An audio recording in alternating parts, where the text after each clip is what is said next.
Saya pimpinan dari Puspita Sawadee Catering sebagai CEO-nya dari Puspita. Kita berdiri sejak 1999, hampir 23 tahun. Kita berdiri pada saat waktu itu ada kerusuhan di 1998, di mana pada saat itu perusahaan juga banyak yang goyang dan saya juga termasuk yang di PHK, dan uang pesangon kita buatkan untuk usaha di bidang wedding ini dan catering. Apakah ada latar belakang sebelumnya? Baik, betul. Kebetulan ibu angkat saya memang bergerak di bidang catering dan saya mengemasnya di dalam bentuk satu paket. Jadi termasuk dengan foto video, kemudian juga termasuk dengan pelaminan, kemudian juga MC, ada musik, kemudian juga ada cukup lampa atau mungkin juga penari-penari gitu ya, termasuk juga foto video, masuk juga cateringnya, dan juga kita memilihkan venue-nya. Untuk di event kali ini apa sih yang ditawarkan?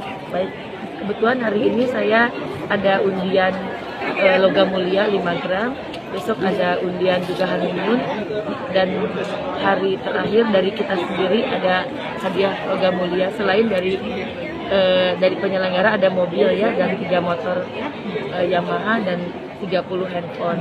Selain itu kita juga mendapatkan hadiah langsung berupa liontin sebanyak 2 gram atau logam mulia 2 gram.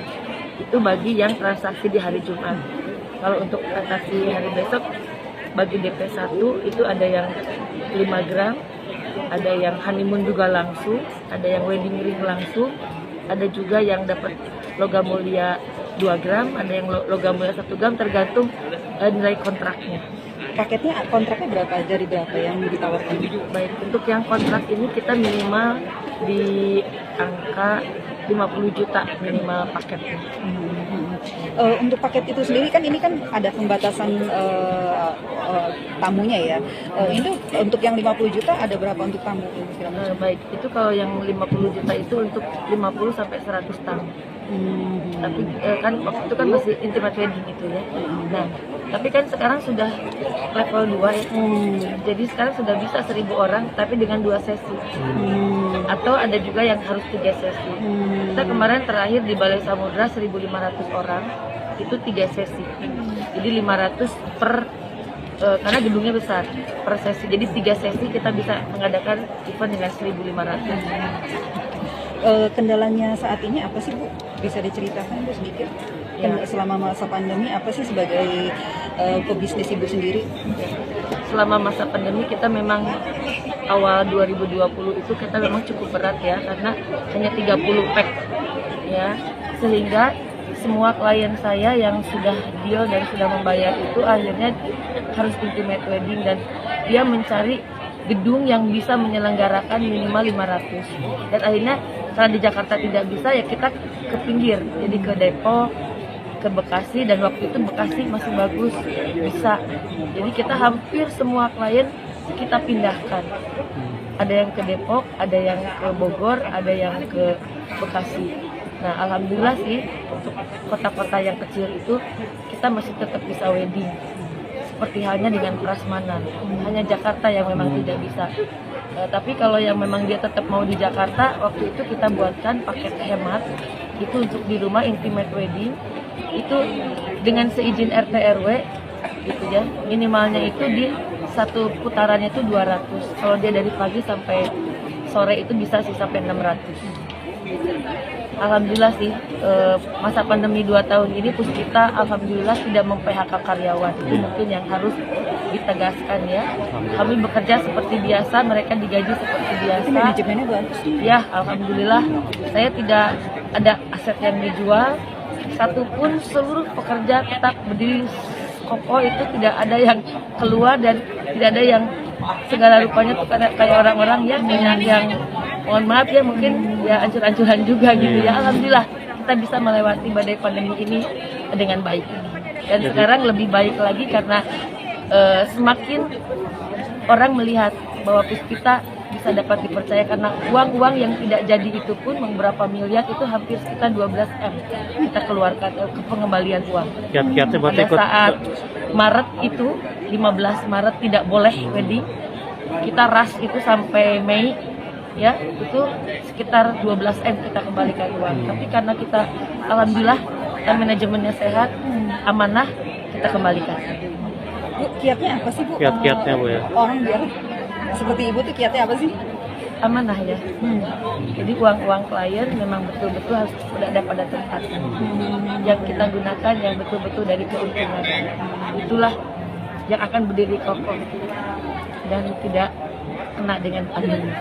Karena saya alhamdulillah mungkin ada tabungan-tabungan sebelumnya yang cukup dari keuntungan itu dalam 2 tahun itu kita manfaatkan. Itu memang defisit untuk tabungan ya. Tetapi yang jelas mereka bisa sejahtera, bisa tetap mereka mendapatkan haknya dan gaji dan haknya, mereka tetap bisa mensejahterakan anak-anaknya ya dan juga keluarganya.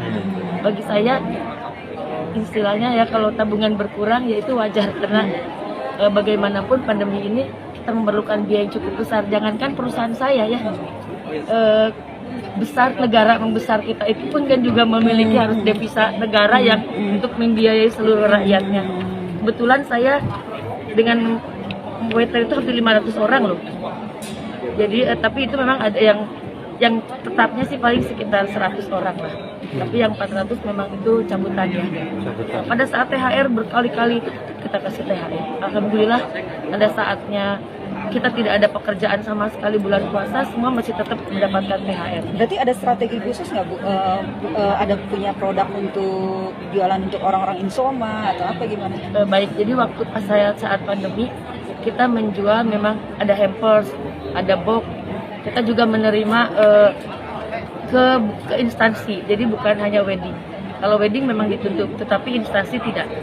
Karyawan-karyawan asuransi waktu itu saya megang perusahaan asuransi, kita mendapatkan box ya, box makan siang lunchnya. Jadi apapun kegiatan-kegiatan mereka baik berupa mungkin kayak sosial gitu atau apapun yang membagi-bagikan box lah buat orang-orang yang membutuhkan gitu. Kan banyak juga waktu itu kan korban banjir, korban nggak punya uang, korban apa gitu. Nah kita waktu itu dapat orderan, jadi sedikit-sedikit yang penting jalan aja lah. Jadi apapun kita kerjakan gitu loh Mbak. Kita beruntungnya bukan catering, jadi kita ada dekorasi, kita ada juga musik, ada foto video, sehingga pada saat wedding sedikit memang untungnya kecil, mungkin misalnya 50-100, tapi kan dekorasinya tidak. Di hotel pun tetap aja bergelar ya. Jadi keuntungan dari dekorasi itulah yang bisa membuat kita bertahan. Subsidi silang ya Bu? Subsidi silang. Jadi keuntungan rias, keuntungan foto video, keuntungan musik, keuntungan dekorasi, keuntungan MC, itulah yang membuat kita bisa bertahan sampai sekarang. Dan sekarang alhamdulillah sudah bisa lagi dengan 1.500 ya. Kemarin saya di Balai Samudra 1.000 juga, banyak sekarang sudah 1.000 dan sudah hampir normal menurut saya sekarang. Jadi alhamdulillah mudah-mudahan ini kegiatan pameran ini juga semakin ramai, semakin menggeliat dunia wedding, semakin kita bisa semangat lah ya untuk tetap bertahan di bisnis ini dan bisa mencapai puncaknya kembali gitu ya. Target event ini berapa? Target di event ini? Kalau target sebetulnya saya pengennya 50 ya dari Jumat Sabtu Minggu ini. Kemarin saya ada ikut pameran di Kuningan City, alhamdulillah kita target 50, kita bisa deal 51. Itu menurut saya sudah luar biasa karena Kuningan City baru perdana itu mengadakan pameran, tapi antusiasme dari seluruh pelanggan Puspita alhamdulillah luar biasa sekali. Padahal belum ada